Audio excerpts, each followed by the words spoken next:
So, we will be doing a reading of this week's recommended reading for Roleplay Solemn. This is week 14. Winds change direction. A chill wind swept in through the open window, just as the evening before this, and the evening before that, and so on and so forth. Has it always been so cold in here? Came the slobbering question from the bedridden and decrepit old man. In these last few weeks his condition had worsened, and as it did, all the old plagues had started to slip back.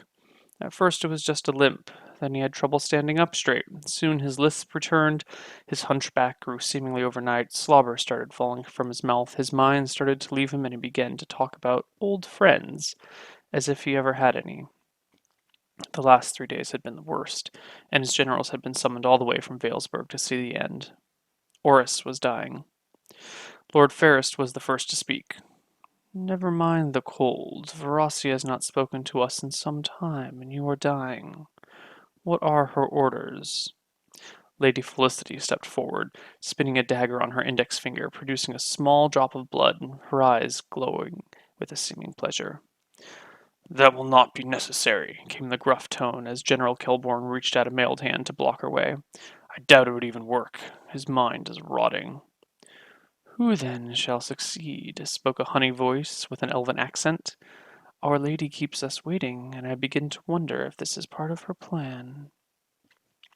A silence passed through the four figures standing around the bedside. This wasn't the first time any of them had considered that possibility. Fear had kept them in line so far, but the closer Oris came to death, the less fear they felt, and the stronger their hunger became. At last, Lady Felicity spoke. Perhaps we could hurry the process. A wry smile passed her lips as she reached slowly to hold the Centennial's leg. This time, nobody stopped her. Whatever great power once passed through this man no longer. Her words became a scream as Oris's arm shot out from its curled position under his head, snatching her hand and melting the flesh. The other three commanders quickly retreated a few steps while Lady Felicity screamed to the floor. Oris finally released his grip, his hand dropping to the side of the bed, the light in his eyes dimming. Lady Felicity bit her tongue and brought her hand before her eyes. Skin, muscle, fat, tendons, all had melted off, staining her fine clothes in hues of red and orange. Small sections of white bone could be seen under the remaining flesh, glistening in the moonlight as she closed her hand into a fist and tucked it into a sleeve. Pretty lady, came the wet whispers of a dying man. Pretty. And all was silent. Lord Ferris was the first to act, stepping back into the corner of the room and whispering an incantation.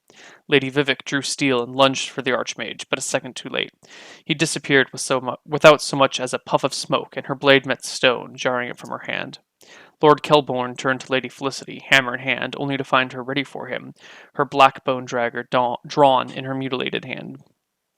Kelborn took a step backwards toward the door, keeping both women in front of him. Does the great and mighty General Kelborn fear me? Lady Felicity said, her mocking tone turning to laughter. Come now, dear, with all that heavy armor. Certainly you can take an unarmed woman with only a simple dagger to defend herself. Lord Kelborn glowered and lowered the visor on his grey helm. Lady Vivek shifted her stance away from the window towards the corner of the room where Ferris had been. Kelborn stole a glance at Vivek. An unspoken word crossed their eyes, and leapt over the corner of Oris's bed at Felicity. Felicity tumbled for the window as his crimson hander turned to dust the stone where she had stood. Vivek took her chances, trying to close with Felicity before she could get to her feet, but the dark elf was too slow, and Felicity slipped up behind her, bringing her dagger to Vivek's neck. Lord Kelborn growled and shifted his weight. Lady Vivek dropped her sword to the floor, the color draining from her face as fear took over her eyes.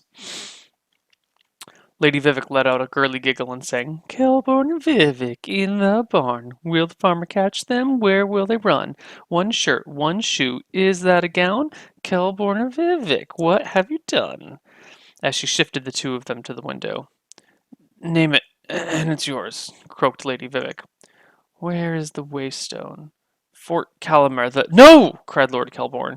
Skeleton King has it. Lady Vivek finished. Lady Vivek smiled. Lady Felicity smiled, kissed Vivek on the neck, and said pleasantly, If you're lying to me, I'll make this— She pressed the black bone dagger tighter against Vivek's neck— a certainty.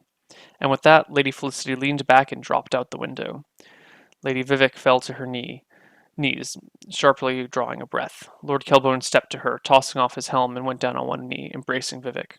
His eyes closed as he inhaled long and slow through his nose, relishing the exotic scent of the dark elf. Suddenly his eyes widened and his muscles tightened. Lady Vivek drew her dagger out of Lord Kelbourne's back as he slumped to the floor. Do you think that I would let our little tryst mean something? You are no General Morrow. Lady Vivek picked up her sword, got to her feet, and headed for the door, lingering just a moment. Lord Kelbourne rolled onto his back with a groan. To be honest, I've had slaves that were better, and with that she walked out. So softly that the warm evening wind drowned it out came the whisper from the bed. At last, my friends.